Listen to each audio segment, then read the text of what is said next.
Каждый год чиновники мэрии обещают исправить проблему с общественным транспортом, но ситуация совсем не меняется.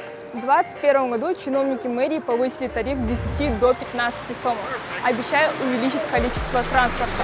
Но в 2022 году ситуация совсем не изменилась.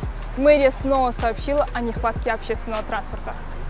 В свою очередь, мэр обещал избавить центр города от маршруток к ноябрю 2022 года, а теперь обещает то же самое к 2023 году. Мы, конечно же, подождем еще год. Состояние самих маршруток оставляет желать лучшего. А помните, чиновники думали о том, чтобы повысить цены до 32 сомов. Конечно, мэрия отозвала проект, но мэр тогда сказал о поэтапном повышении.